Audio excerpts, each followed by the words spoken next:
Good morning, third class students. Myself Rajni Nanda, your English teacher. Students, जैसा कि हमने कल चैप्टर नंबर 13 वोकेबुलरी एनरिचमेंट, इसमें हमने सिनोनिम्स के बारे में पढ़ा था, जो समान अर्थ बताते हैं शब्द, उनके बारे में पढ़ा था। आज हम पढ़ेंगे एंटोनिम्स, जिसे हिंदी में विलोम शब्द या उल्टे शब्द कहते हैं, या आप इन्हें ऑपोजिट वर्ड्स के नाम से भी जानते हैं।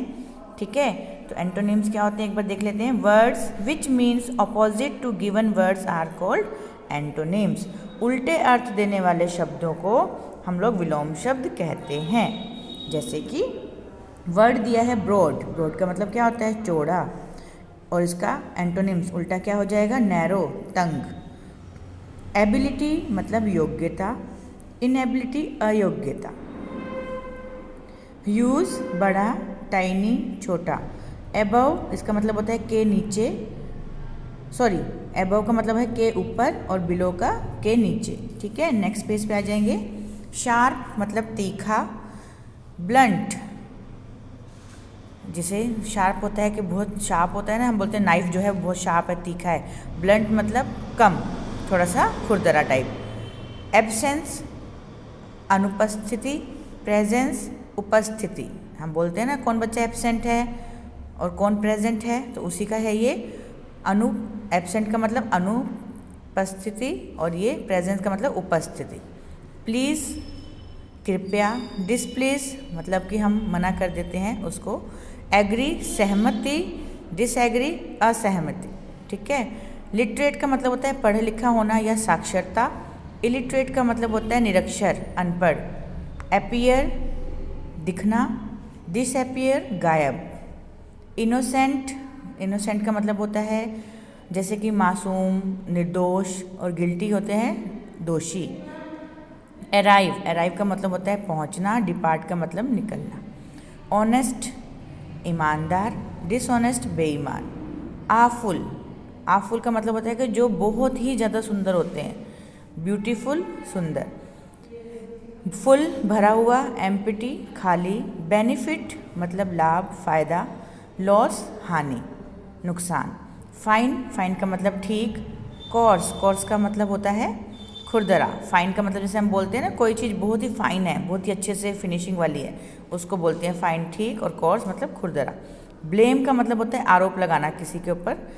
प्रेस का मतलब प्रशंसा करना। फेथफुल विश्वसनीय, अनफेथफुल अविश्वसनीय। बिजी व्यस्त। इडल का मतलब होता है बेकार। ठीक है। अर्न का मतलब कमाना। स्पेंड का मतलब खर्चना। सर्टेन कुछ, अनसर्टेन मतलब सर्टेन का मतलब कुछ होता है, अनसर्टेन कुछ भी नहीं है, डुलमुल सा, मतलब हम उसको काउंट नहीं कह, कुछ भी नहीं कह सकते और ज़्यादा भी नहीं कह सकते। डिपॉजिट का मतलब है जमा करना। विड्रॉ का मतलब निकालना। क्लीन साफ, डर्टी गंदा। डिफीट, डिफीट का मतलब होता है परास्त करना, हराना। विक्ट्री का मतलब जीतना, जीत हासिल करना। कोल्ड ठंडा, हॉट गरम।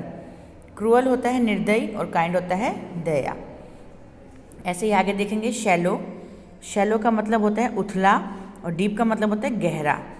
एडमिट स्वीकार करना, डिनाय मना करना। सौर, सौर का मतलब खट्टा। स्वीट मतलब कि मीठा या मिठाई। एंशियंट, एंशियंट का मतलब होता है प्राचीन समय। मॉडर्न आधुनिक। ओबे होता है आज्ञा का पालन करना। डिसओबे मना करना। अरेस्ट, जैसे कि हम लोग किसी को बंदी बनाते हैं, अरेस्ट कर लेते हैं। रिलीज़ उसको मुक्त करना या आज़ाद करना। लाइक पसंद, डिसलाइक नापसंद। अटैक हमला करना। डिफेंड रक्षा करना। हेवन होता है स्वर्ग। हेल का मतलब होता है नर्क। बैरन का मतलब होता है बंजर, बंजर भूमि, और फर्टाइल का मतलब होता है उपजाऊ। गेस्ट हमारे जो मेहमान होते हैं। होस्ट जो मेज़बान होते हैं। ठीक है, मतलब गेस्ट आते हैं तो वो क्या हुए? हमारे मेहमान, और हम उनके लिए होस्ट हुए, जो हम उनका वेलकम कर रहे हैं। बिलीफ विश्वास, विश्वसनीय या आस्था रखने वाले, आस्तिक, और डिसबिलीफ होता है नास्तिक। फॉरेन का मतलब विदेश। नेटिव का मतलब होता है मूल निवासी, जो उसी कंट्री में रहने वाले हैं, परमानेंट। बोल्ड का मतलब होता है, आप कह सकते हैं कि निडर, निर्भय, और टिमिड का मतलब होता है डरपोक। फाल्स झूठा, ट्रू सच्चा, सच झूठ, जैसे हम बोलते हैं ना ट्रू फॉल्स बताइए। केयर एंड नेग्लेक्ट, केयर क्या होता है कि किसी चीज़ की हम लोग केयर कर रहे हैं कि उसकी साइड ले रहे हैं, और नेग्लेक्ट होता है उपेक्षा करना। इन्जॉय खुशी, आप मज़े कह सकते हैं। सफ़र कि हम उसमें मतलब आनंद नहीं लेते जिस चीज़ में। चीयरफुल होता है हंसमुख, ग्लूमी होता है उदास।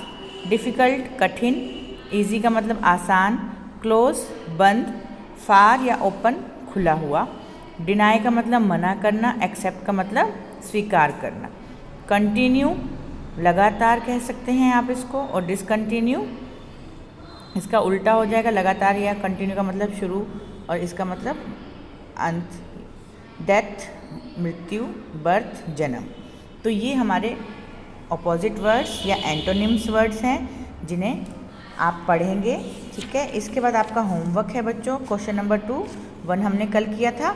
आज आपके लिए घर से एंटोनिम्स हैं क्वेश्चन नंबर 2, जिनको आपको यहाँ फिल करना है और लर्न करना है। कल मैं आपका सिनोनिम्स और एंटोनिम्स का टेस्ट लूँगी, ठीक है। टेस्ट के लिए मैं अभी मैसेज भी डाल दूँगी, तो आप ये दोनों 1 और 2 कंप्लीट करेंगे बुक में और इसको लर्न करेंगे।